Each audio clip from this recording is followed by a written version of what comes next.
It's time. It's time. It's Cape TV time, Matt. Are you excited? I'm excited. I know you're not because you're really tired. I'm running on goddamn fumes, everybody. I saw the late show of Guardians last night, and then today I ran around to 3 different stores for free comic book day. I sadly didn't get to meet the couple fans who did want to meet me, which was really unfortunate because we were dragging ass from the day before. I apologize if you came out to Oshawa, Ontario and wanted to meet me. Sorry about that. Next year I will try and be more professional about it, but I got lots of good comics, and now I'm here with you, Matt. We get to talk about TV. We do. We some good TV happened this week. Yes, yeah, there was a lot of stuff happening, and we also get to wave the flag of we were right, too, for one of these, but let's not get ahead of ourselves. Let's not. Let's not. Let's start with something you like, something you're an expert on, something that you school me at every week, and that is, of course, Supergirl. This was Season 2, Episode 19, Alex. Yeah, so we took a break from all the alien stuff and focused on an episode just about criminals. Interesting. Alex, Kara's adoptive sister, gets kidnapped by one of their childhood school friends who actually finds out that Kara is Supergirl, Ooh. thanks to some stuff that happened when they were little. And she has to free his father, who's like some criminal mastermind, from prison.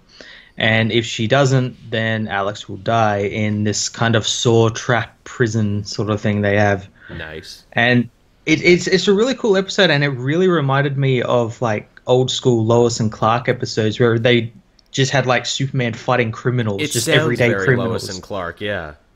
Yeah, it was very much like that, and they did some really cool stuff with it. Like they tricked the guy into thinking they released his father by using Martian Manhunter's shape-shifting powers Good idea. and everything. It didn't work in the end because he knew about Martian Manhunter and everyone in the DEO and everything. Shit, this criminal was smart.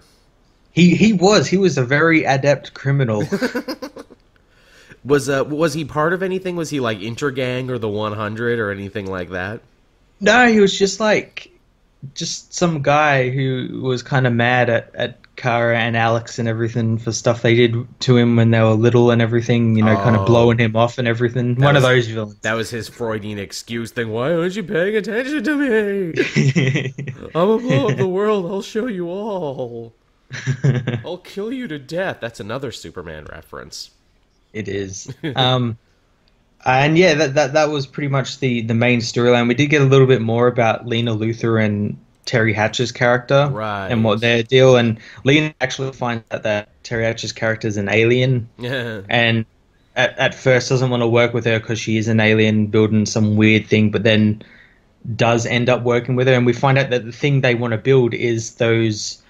They have like these portal gates that have been showing up every now and then, and we saw them being used by the slavers that were with the dominators and everything. And Terry Hatcher's character wants to build one of them, so maybe that's like something that ends up being the thing that brings General Zod to Earth or something. That sounds very much like building up to a season finale. Yeah, oh yeah, definitely. Season finale is only in like 2 weeks, I think. Yeah, shit, I guess this ends before Flash, right? And Flash ends on the 23rd, so that's only a couple more episodes for all these shows. That's like 1, 2... Yeah, it's like 3 more for all of these, but yeah. Supergirl probably ends earlier. I think it airs like the day before Flash. That's right. Yeah, so there's probably 3 more for the whole season for everyone. Shit. Yeah. Enjoy that while you can, everyone, because once we don't have CW shows to talk about, Cape TV might need to go into the hyperbolic time chamber to train for a little bit to fill the void. So, yeah, Supergirl, good episode. You enjoyed, Alex? I did. It was a great break in pace from all the Alien episodes we've been getting lately. It sounds refreshing. It's nice to see heroes just fight crime sometimes, isn't it? It is, yeah. Just like regular old crime. So I suppose from there we can hop into the other big CW show of the week, The Flash, Season 3, Episode 20, I Know Who You Are. And I wanted to say when I read that title, no fucking duh, I know who you are. I've known who you were literally from the first time you showed up, and it's been one giant disappointment quest all the way there. Yeah, and it was very disappointing. Very. Savitar is future Barry, everyone. Who could have thought of it except for us right away and multiple times? Who would have thought it? Fans on the internet back in season 1 and 2 when they had to put together a theory of who they thought Zoom or Reverse Flash was. They're literally recycling an old fan idea. Pretty much. It's like, oh, well, we couldn't use Barry and these two because it had to be Wells and this other guy named Zolomon. So we'll just use Barry here, future Barry, and then we'll tease it through the show with him going to the future and everything. And even if I didn't know, I think I would have called it in the first 5 minutes of this episode, because the real crux of I Know Who You Are is Barry and Team Flash need to hunt down the scientist that future Barry told them about, who will eventually create a speed trap that will allow him to defeat Savitar. Also, Caitlin is still on the run. They apparently can't find her for whatever reason. I guess Savitar has cloaking powers now. I guess so. They're like, oh, we checked the whole city. I'm like, did you really, though? Because it seems like she would be easy to find. How did you find her the last time? Doesn't she give off, like, a thermal signature? Haven't you been able to find people before because they're really, really cold?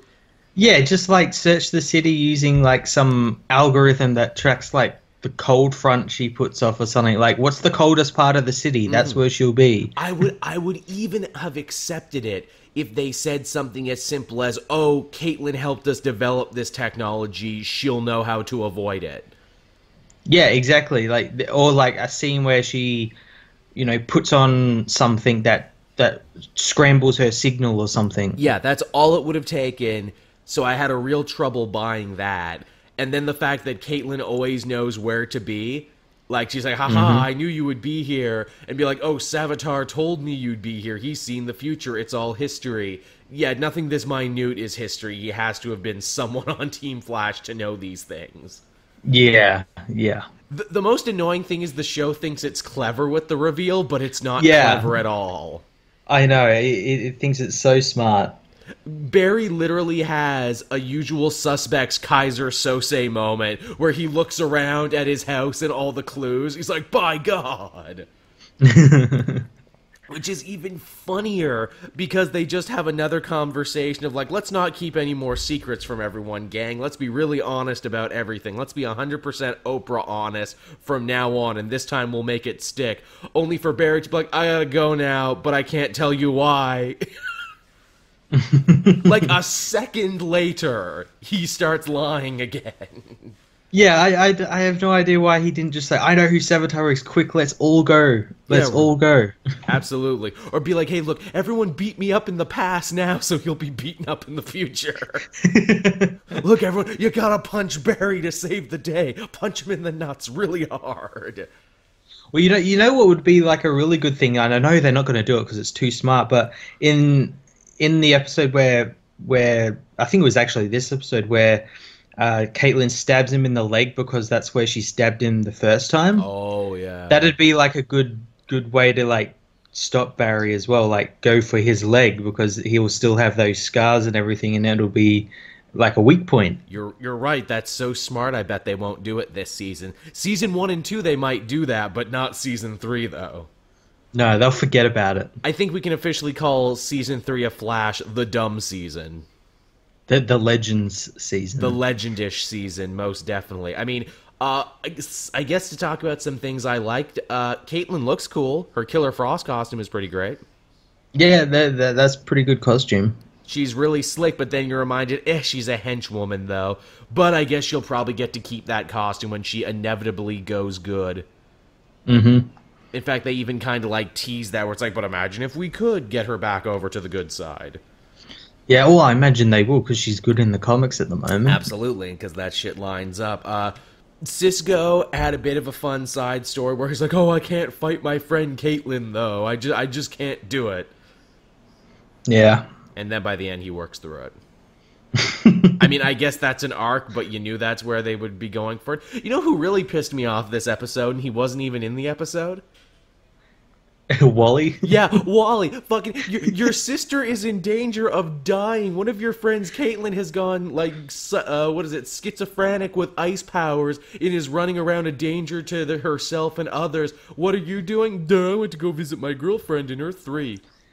I love that they're being threatened by this, speedster demigod. And so, I'm just gonna go visit my girlfriend in this other Earth. If I was Caitlin and when I was good again and I heard that, I'd be like, oh, fucking thanks, Wally. How about next time you're in trouble, I just leave and go on vacation, dickhead. Like, how did they think fans would appreciate that? Furthermore to that, why don't you ask Jesse for help? Hey, come and help us. Caitlin's in trouble. Yeah. It's really bad writing, and for him to just show up like nothing's wrong, like, hey guys, what I miss? You missed a lot, Wally. You missed a hell of a lot. and also, Wells obviously developed a relationship with this new woman that they've got. But the thing is, like, she didn't come up with the reason this Speed Force trap. Wells did. Yeah. Wells was like the one that like thought about it, like the Speed Force trap and everything. So like, what is her deal? Why do they need her? Put it together. I have no clue. Yeah, but if they could figure it out, why couldn't they put it together? It was a very weird, like, roundabout way for them to get to it. I mean, I guess that's their way of saying, like, hey, this Wells is still important. He's still useful. He still does stuff. I guess so. Even though for the last couple episodes, he really hasn't done shit, has he? No, he hasn't. Like, it was funny when they went to the school and he's like, I'll help convince her. I'm like, with what? What do you bring to this table? I'm charming and we like the same coffee. Also, keeping with that too, we see more of what was going on with Joe and Cecile, his love interest for this season, because everyone needs one. Yep. They do the classic dance of like, oh, I need to push you away to save you because my life is just so crazy and so whatever. So basically, Joe is having the same problem that everyone else on the show has had at some point. Yep, Joe is Barry. Joe has become Barry. And at the end, it's like we don't even have a scene of Barry outing himself to someone new. Joe's like, no, don't worry, I outed you and Wally to her. I mean, come on, I'm banging this woman. What did you expect? Yeah, I didn't ask for your permission. I just did it. Look, Barry, I got a good thing going on. Have you seen her? She's like, blam. Also, she's your new mother now. There, I said it. You will call her mother now, Barry. My adult children who live together. You see, I'm surprised Cecile never had a thing like that. So Iris is your daughter and Barry is your adopted son. And they're together? You don't think that's a little weird or anything? Look, the writers wrote us into a corner. Shut up. And also, yes, I will still wear my wedding ring around. You gotta deal with that, too. You know what a great twist would have been, now that I stop and think about it? What if Cecile was Savitar? She's too short. I guess. Well, hey, she's got like lifts in the suit. Because think about it, she's a new character, you never would have suspected her, she was close enough to everything that was going on, and then like have it be like a messed up thing like, oh, I had to kill Iris and I had to push you away from Barry because it was the only way we could be together, Joe. See, that would have been better. But it didn't happen. It would have been nuts. I might not have liked it, but it's still better than Evil Barry. I'm mad that the writers had all these way outs and didn't take them. So yeah, that was I Know Who You Are, and it was disappointing. I think we all felt this one had to be disappointing. Oh yeah, there's no other way they could have done it. Like, with all like the hints and everything everyone was given. Hints that, looking back on it, were ridiculously on the nose. I'm the future. Pause for 2 seconds. Flash. I created myself. Wink, wink, wink. I know your secrets. Wink, wink, wink. See, now the heroes just look dumb for not figuring it out as quickly as the audience figured it out. Yeah. I mean, maybe they got a couple episodes left. They could potentially save it. Maybe there's a twist within a twist here, but I don't see them doing a twist within a twist. No, I don't see it either. It'll just be evil Barry, and we'll find out like why he's evil and everything, like the real reason and everything, and that's it. Right, because I mean, the first 2 seasons had twists within twists. It was obvious it was Wells in season 1, but then they put a twist on it to be like, oh no, but he was actually Eobard Thawne all along. And then they basically did the same twist again in season 2, where it's like, oh, it's Jay Garrick from Earth 2. No, it's not. It's actually Hunter Zolomon. They switched places. Yeah. So, I mean, unless this Evil Barry is not Evil Barry, but another guy from another place. Oh, God. Unless they do that, I'm going to be disappointed. But even then, that would be disappointing, because it's like, goddamn, you did the same twist 3 seasons in a row. Yeah. So, yeah, kind of boo on this episode. I hope it comes back strong next season, but I'm very much at the point now of, like, really, this is what it all built up to. I'm very much at the point of almost washing my hands of this season. It's pretty bad. It's pretty bad. It's become the lazy season, and I don't like that. I mean, at least we're hearing word that there might be Thinker in season 4. There might be, like, Captain Cold Wentworth Miller coming back. Yeah, I think he could save the show, Wentworth Miller. There's potential there. You know, when it's all said and done, let's actually look at the list of episodes from season 4, and let's actually count, like, the genuinely standout good ones. Yep. Just for the fun of it. So, yeah, there's I Know Who You Are. Not that great. But you know it was pretty great. Agents of S.H.I.E.L.D. Season 4, Episode 20, Farewell, Cruel World. Oh, boy, this was a good episode. Yeah, this was finale quality in this was, but it wasn't the finale. No, it wasn't. It was like the penultimate episode to the penultimate episode. Yeah, absolutely. There was a lot of shit happening here. So this is their big, bold escape that they're building up to now to try and finally get out of the framework. Yeah, and they managed to. Or at least half the team does. Yeah.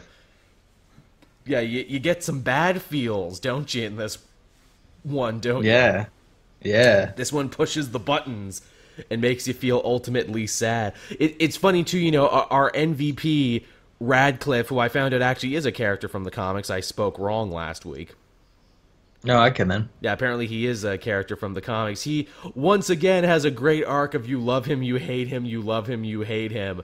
From, no, I'll never betray my team, to, you know, we can give you a new body. We can 3D print you a new body in the real world. Yeah. For him to be like, okay, I guess I'll betray them then, to ha ha ha, I didn't actually plan to betray you. I was getting close to you because I wanted to save Fitz because I love him this much. Yeah, and the thing is, he's doing that, but he's also kind of, like, doing it for himself as well. Yeah. Like, just he glibs onto, like, whoever is, like, winning at the time. Yep. And be like, I'm your friend now. I'm your friend. I was always your friend. And, oh, wait, you're kind of losing. Fuck you. I'm going to betray you. He's like the kid in school who's constantly changing teams during dodgeball. No, I was always on their team. I was on their team from the start. I like, too, the big back door to get out of this world. It's in a steel mill under, like, a big molten lava thing. Yep. I'm glad Quake thought to hit it with her powers, because I'm like, well, let's throw someone in first and see what happens. just test that shit out. I love, too, yet another episode that was, like, totally unafraid to say stuff like, hey, alternate history and alternative facts and straight-up lies. Yeah. When talking about Hydra and everything, I'm like, geez, that's pretty bold, all things considered. And for the first time in a long time, we actually get to check out and see what the other agents of S.H.I.E.L.D. are doing back in the real world. Yeah, we actually kind of go back in time and see, like, what they've been doing over the course of however long Daisy and everyone have been in the framework, and we find out they've just been kind of flying around on, like, low power this whole time. just doing circles, just doing donuts in the air. They were getting really bored. It's like, geez, can they wake up so the show can include us again? Yeah, I gotta say, I loved the effect they had of the 3D printer for the body and everything. I thought that was really cool and well done. Yeah, that looked really cool. I'm wondering, though, like, I saw some people online suspecting, like, I wonder if maybe Ada 3D printed herself an inhuman body, because she seems to have powers. Well, I assume she had, like, that was like a spell she cast from the Darkhold, or maybe she, like, upgraded herself with some Darkhold stuff. It could be that. Yeah, totally. If so, she is a magic robot AI from the Matrix. Mm-hmm. What a fucking comic book this is. And then the secret agents had to fight the magic robots before they took over the world and made everyone not Hydra Nazis. It's fucking crazy. And also there's evil Russians in there somewhere too. Yeah, that guy's great. I hope he gets a physical body again. Yeah, most definitely.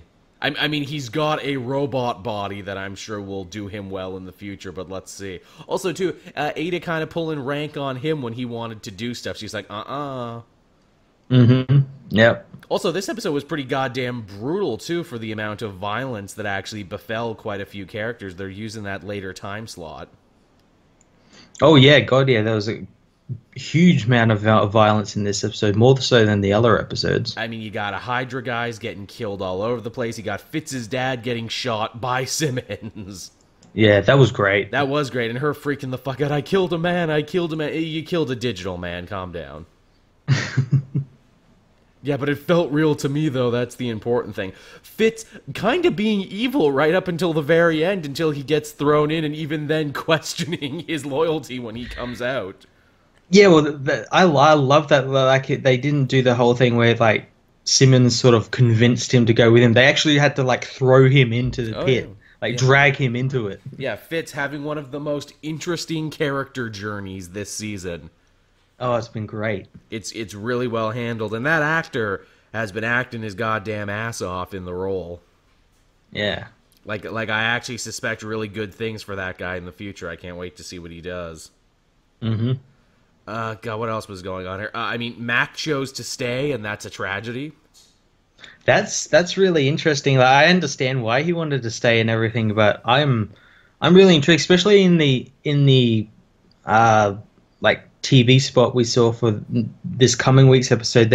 The room that they're in starts filling up with water, and he's still in the machine, so he could possibly die. Yeah, I mean, I suppose his consciousness could stay alive so long as they don't unplug the Matrix. Yeah. Oh no, sorry guys, I had to plug in my rock tumbler. I unplugged the Matrix. Is that bad? Yeah, it's going to be interesting as well. Like, if everyone gets out and they leave him in it, like, and they have to go back in to get him or something. That'd be crazy. Yeah, I don't know. Kind of fun, too, with Trip. There was a nice little, again, a multimedia thing that they seem to be doing where, you know, they talk about how great Jeff Mace was and, you know, how the Patriot inspired people. And they say, well, hey, Trip, maybe you should become the new Patriot. Yeah. You know why that's interesting? It's because in the comics right now, Secret Empire, which is also dealing with a Hydra takeover, they are building up to a new African-American Patriot. That's cool. And the cool thing is, like, Trip's grandfather was part of the Howling Commandos. That's right. So that'd be even really cool. I'm like, shit, I'd like to see that, actually. Can we make that a thing? I would watch Trip Patriot. Yeah, can we 3D print him a body? Yeah, can we just 3D print everyone now that we have the technology? Why does anyone ever have to die on this show anymore? I imagine what I can imagine them doing is at the end of this show, like in the little like after credits thing we usually get for each episode, we see something being 3D printed, but we don't know who it is, and they're going to use that in like the next season, and it's going to be like who was 3D printed. That's a nice touch. Another nice touch, and this is just a minor subtle thing, but it's something I like because it means people actually took the time and cared about this. When May and when Coulson come out of the machine, they're like really weak and can barely stand. And I'm like, yeah, their muscles would have atrophied for as long as they've been in there. Yeah, I like that about that. I thought that was a really realistic thing. It was good. And like even when May had the gun, she's like, Fitz move, motherfucking Fitz move. And Coulson just being like, take the shot, shoot through him if you gotta. We gotta kill this robot lady. I don't care how you do it, just do it. But yeah, that was Farewell, Cruel World, and now that they're officially out of the simulation, I really gotta wonder how the last couple episodes are gonna go. It's gonna be interesting, and obviously we know Ghost Rider's coming back. Ooh, I didn't hear about that. He is coming back. Yeah, for the final episode, and a lot of people imagine it might be because Ada's now a living person, and because of her soul and everything. That'll prove the thing. You know, I can give you the penance stare. Yeah. Wouldn't that be an amazing way to finish her off? You want it to be human? Well, guess what? This is what it comes with. May your sins burn inside you. That'd be great. That's some cool shit. So yeah, that was Agents of S.H.I.E.L.D. overall. Really, really solid, really quality. Yeah. Now, I was going to talk about Archer on this one, but Matt still hasn't had a chance to watch. I'll just say it was good. Last two episodes were really good, especially if you're a Krieger fan. Awesome. They do an amazing, like, little mini movie, essentially, starring Krieger in the last couple episodes. Oh, nice. Definitely. But from there, we'll talk about Samurai Jack, Season 8, Episode 7. And, man, this answered a lot of questions. It answered the sword. It answered a bunch of stuff. It did. It answered quite a bit as... Like, I didn't think it would answer as much as it did. It sure did. It explained that Aku destroyed the last time portal, which is why Jack basically lost all hope. Yeah, and we find out exactly how he lost his sword. Yeah, he became unworthy of it. The sword is basically like Thor's hammer. You have to earn it. And when he gave into rage and the dark side of the samurai, he lost it. Yeah, and the way they did it was really cool, where he like killed those monsters and then realized they were those little sheep thing that were following up the mountain and everything. Beautifully paced, beautifully written, with great visuals. Basically, this episode is a wonderful encapsulation of why Samurai Jack is so cool. Yeah. Him, learning and teaching Ashi more things, and him basically realizing, if I gotta get the sword back, I gotta take a cosmic inner journey. Yeah, I gotta go meditate for a couple of days. Yeah, I gotta meet with the T-Man who represents my soul and what's going on and why I'm out of balance. It's all very samurai movie. And Ashi gets an amazing fight scene against like 100 what are basically orcs who she fights with her bare hands. Yeah, a goddamn army. And she kills them all, no problem. And they bleed red, which I love. Yeah, which is something they usually don't do in these type of shows. If you want to show blood, it has to be like a different color. Yeah, like these guys were humanoid. They bled red blood. Yeah. And she beats the shit out of all of them. It's pretty impressive, isn't it? Yeah, oh god, it was so good. And all leading up to a big fight with her mother, which once again, hey, correction on stuff I got wrong. I said Grey Delisle did the voice of Ashi. No, Grey Delisle was the voice of the mother. Tara Strong was the voice of Ashi, which is interesting because these two voice actresses are always seeming to be fighting each other in everything. And it's that great moment of being like, I know the truth now, mother. You can't control me anymore. That fight was really good. She had to like fight her while also keeping her away from Jack. Mm-hmm. Using the environment. Yeah. And everything else. It was really well put together. I don't know how much more praise I can heap on this show, but it's really, really well done. And essentially what we have is Jack is reborn. Literally, he respawns. Gets all his gear back, gets everything back. Yep. And I suppose going into it now, the last couple episodes, this is going to be them, having to defeat Aku, having to rally the forces of everyone they've met and helped out along the way and finally get the job done. Yeah, it's going to be interesting to see how many episodes are left. There's like 2 or 3, something like that. It's a short season, so yeah, there's probably only a little bit left. Yeah, so I'm excited to see his final showdown with Aku. Yeah, and I mean, now that we know too that all the time portals are destroyed, does that basically mean Jack is forever forced to stay in the future? I don't know. I imagine I'd like to think that maybe when he destroys Aku, that might create a time portal. Mm-hmm. If I may be so bold as to like pull out my little crystal ball right here, I think they are gonna go full Logan, full Dark Knight Returns, full whatever. I don't think Jack is gonna make it out the end of this show. I think they're gonna like actually kill him and have Ashi take up the mantle. That's definitely a possibility, and there's definitely signs that might happen. It's very true to these types of stories, or in like a happier bit, one of the things this episode referenced when like Jack tries to rebalance himself, he sees essentially like the great heroes of the universe up in the cosmos, the same guys who gave Jack's dad the sword back in the day. Yeah, he sees the Celestials. Yeah, they are fucking the Celestials, aren't they? They goddamn are. They're the living tribunal. They're the gods amongst gods. It'd be fun to see like Jack, for his great reward, he gets to like go and join them. Yeah, or like they give him a choice, like he can stay or return to his time, and maybe like he'll choose to stay because of Ashi and everyone else in that time. Yeah, I wanted to go back to the family I lost, but I have a new family now with the Scotsman and Ashi and everyone else I've met along the way. Yeah. I am Jack of the future, and I don't need to go back. Yeah. I like that. That would be a very feel-good ending, wouldn't it? It would be. That's also true of most stories in that genre. Whenever a character is plucked out of a situation that they don't like into a new area, it happens all the time in cop movies. The cops always choose to stay and be like, oh no, this is my home now. Yeah, yeah. I can appreciate that. So yeah, that's basically the show for this week, everyone. Man, this is a little shorter than usual, Matt. Yeah, it was. It was. Yeah, I guess we had a lot of stuff to get through in a really short amount of time.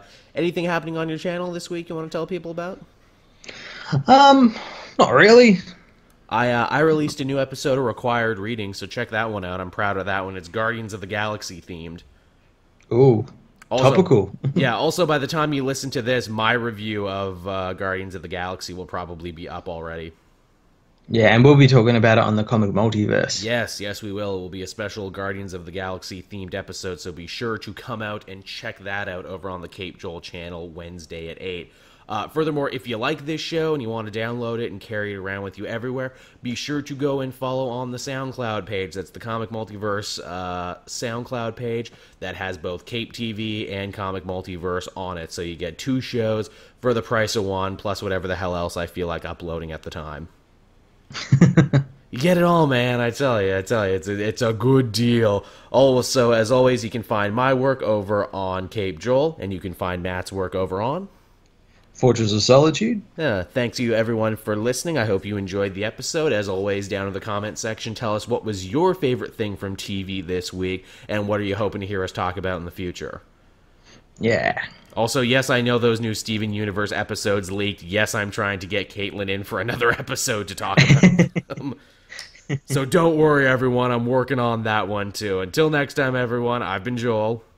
I'm Matt. Thank you for listening, and we'll be back again next time. Bye-bye. Bye.